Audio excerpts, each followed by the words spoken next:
ఓం నమ శివాయ. ఈరోజు నేను మీ ముందుకు తీసుకొస్తున్న దేవాలయం కోటిలింగాల హరిహర మహాక్షేత్రం. ఇది జగ్గేపేటలో ఉందన్నమాట. ఈ దేవాలయం యొక్క విశిష్టత, ప్రాధాన్యత మరియు ఇక్కడ జరిగే కార్యక్రమాలు, ఇక్కడ ఇంకా ఏ ఉపాలయాలు ఉన్నాయి అన్నీ కూడా మనకి మణికంఠ శ్రీనివాస శర్మ గారు వివరిస్తారు. శ్రీ కోటిలింగ హరిహర మహాక్షేత్రము, ముక్తియాల, జగ్గేపేట మండలం, ఎన్టీఆర్ జిల్లా.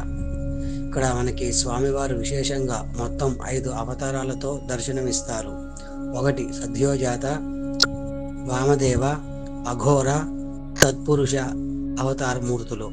ఈ 4 రూపాలుగా మనం దర్శించుకుంటాం కాబట్టి ఇక్కడ స్వామివారు 4 వైపులా 4 ముఖాలుగా దర్శనమిస్తారు. మధ్యలో కనిపించే లింగాకారం వచ్చేసరికి ఈశానమూర్తి అవతారం, ఈశ్వర స్వరూపం. ఈశ్వర స్వరూపం అనేది మనం ఎక్కడికి వెళ్ళినా స్వామివారిని లింగ రూపంలో దర్శించుకుంటాం కాబట్టి మధ్యలో కనిపించే లింగాకారం వచ్చేసరికి 5వ అవతారం ఈశానమూర్తి అవతారం. అలాగే గర్భాలయంలో స్వామివారు విశేషంగా 5 అవతారాలతో పాటు గర్భాలయానికి ఎక్కడా లేనట్టుగా 4 వైపులా 4 ద్వారాలు, 4 నందీశ్వరులు, 4 ధ్వజస్తంభాలు కూడా మనకి క్షేత్రంలో విశేషంగా 4 వైపులా దర్శనమిస్తాయి.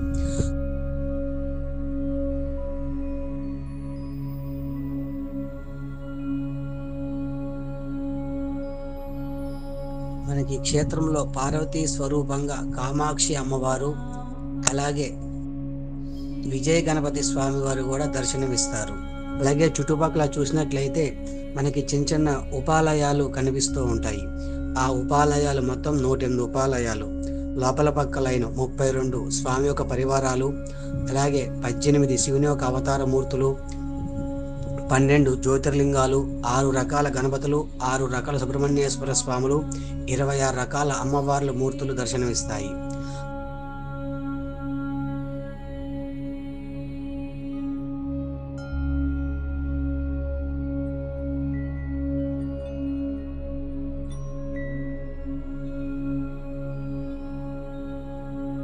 అలాగే మనకి క్షేత్రంలో ఈశాన్య భాగంలో శ్రీదేవి భూదేవి సమేత కోనేటి రాయుడిగా వెంకటేశ్వర స్వామి క్షేత్ర పాలకుడిగా దర్శనమిస్తారు. అలాగే ఆ దేవాలయం చుట్టూతా కోనేరు, అలాగే పక్కన లింగాల ఘట్టమను చిన్న కోనేరు కూడా దర్శనమిస్తుంది. అలానే ఈ క్షేత్రములో విశేషంగా 1,000,000 మంది భక్తుల చేత 1,000,000 శివలింగాలు ప్రతిష్ఠ చేయాలని ఒక మహత్ సంకల్పంతో ఈ దేవాలయాన్ని నిర్మించారు కాబట్టి కోటిలింగ సహిత హరిహర మహాక్షేత్రంగా ఈ దేవాలయాన్ని పిలుచుకోవడం జరుగుతుంది. అలాగే ఈ దేవాలయంలో విశేషంగా స్వామివారికి మహాన్యాసపూర్వక ఏకాదశి రుద్రాభిషేకములు, త్రయోదశి తిథి నాడు స్వామివారికి నందీశ్వర స్వామివారికి అభిషేక కార్యక్రమములు, శాంతి పూజా కార్యక్రమములు, హోమాలు, నాగబంధ ప్రతిష్ఠా కార్యక్రమములు,